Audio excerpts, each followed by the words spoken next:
Okay, so today we're going to review partial quotient division. So this is also known as the big 7. So what you do is you take your number, okay, and we think, how many times will 6 go into 34? This is really 340, right? So if you're not sure, what I like to do is I like to list my multiples of 6 out to the side. And remember, multiples are whenever you're skip counting by a number, okay? So 6 times 1 is 6. 6 times 2 is 12. 6 times 3 is 18. 6 times 4 is 24. 6 times 5 is 30. 6 times 6 is 36. All right, we're going to stop there because we've already gone over. So we know that we can go as far as 6 times 5. But really, we can do 6 times 50, right? Because we can do 300. Because 300 is less than the number we have. So 6 times 50 is 300.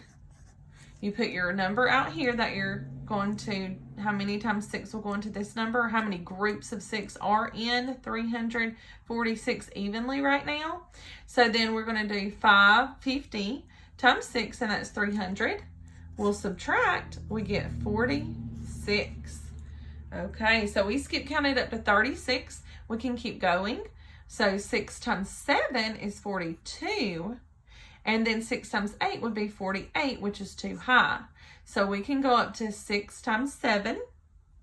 So I'm going to put my 7 out here, and this actually is just 46. So 6 times 7 is 42. And then we subtract, we get 4. So are there any groups of 6 inside 4? No, there's not. So that will be our remainder. Remember, your remainder cannot be bigger than the number that you're dividing by, or your divisor, okay? So then we have to add up our partial quotients. 50 plus 7 is 50. All right, guys, so here we're going to do another problem with partial quotient, but I wanted to show you a trick where if you turn your paper sideways, it's easier for you to make sure you're lining your numbers up correctly. All right, so if we have, we're going to do, let's do a bigger number. Let's do 4,302 divided by 5. And I hope most of you said, oh, I know there's going to be a remainder. And the reason we know there's going to be a remainder is because this number has a 2 in the ones place. And remember that a number that is a multiple of 5 can only have a 0 or a 5 in the ones place. So we know right away we're going to have a remainder of 2, right? Okay. So let's go ahead and set our problem up. So we'll put our 5 out here. And then we will do 4,302. All right. So we'll start with the first digit, the digit that holds the most value. And here that's a 4 in the thousands place. That holds the value of 4,000. All right. So if we're thinking about 4,000, we can think about if we skip count by 5, when will we hit a number close to 4,000? I like to think of it like 40. So I'll underline both of these digits here. So if I skip count by 5s, what will it be? 5 times what gives me 40? All right, so if we're not sure about that, let's skip count by 5s. 5, 10, 15, 20, 25, 30, 35, 40. So that was 1, 2, 3, 4, 5, 6, 7, 8. All right. So remember, we underline the digits, and then we know that the first place is going to be an 8. And then however many digits are not underlined, we're going to put zeros. Okay, and I'm going to do like a little squiggle here so I don't get confused with that work. All right, so 800 times 5. 8 times 5 we know is 40. And then we have our 2 zeros, so we got to scoot over 2 places on the place value chart, so it's 4,000. Then we're going to subtract 203. All right, so 5 can't go into 3. There's not enough of 3 to make a group of 5. So we're going to look at 30. Oh, that's a good number with 5s. So let's see, here is 30. We're going to do 1, 2, 3, 4, 5, 6.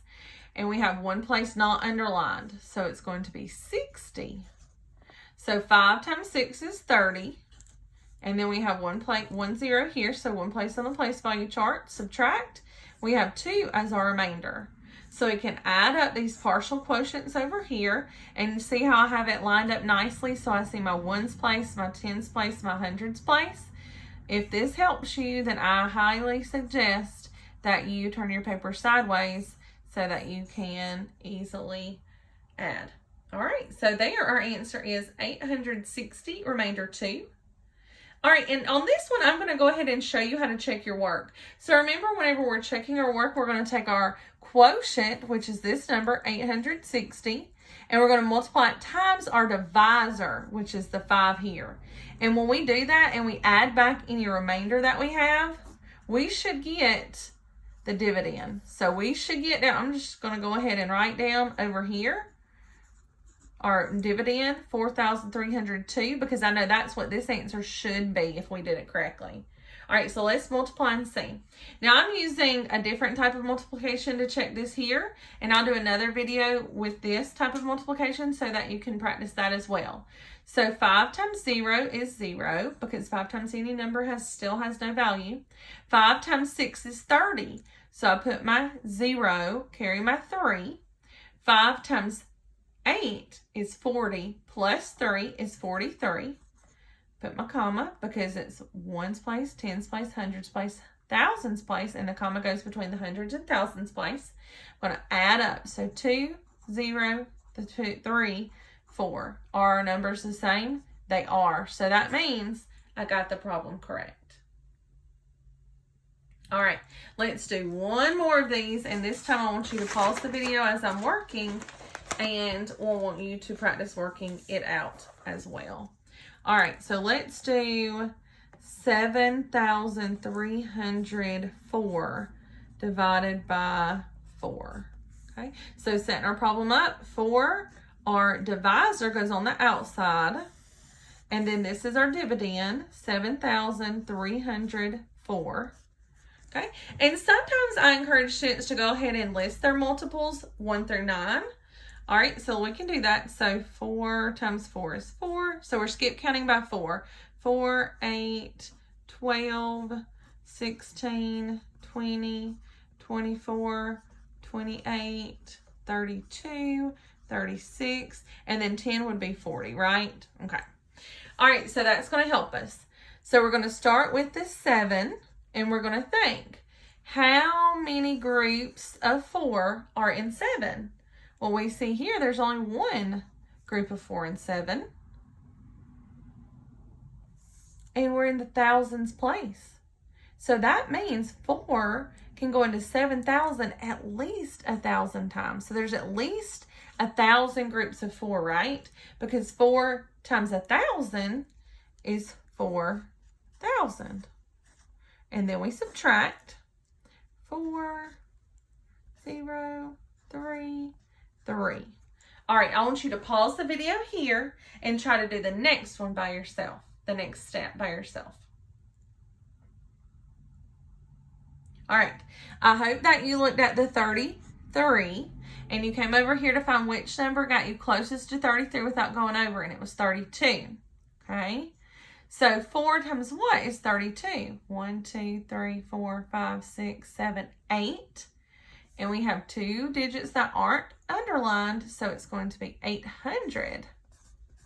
So 4 times 800 is 3,200. And then we'll subtract. Okay. Go ahead and pause the video and see if you can do the next step.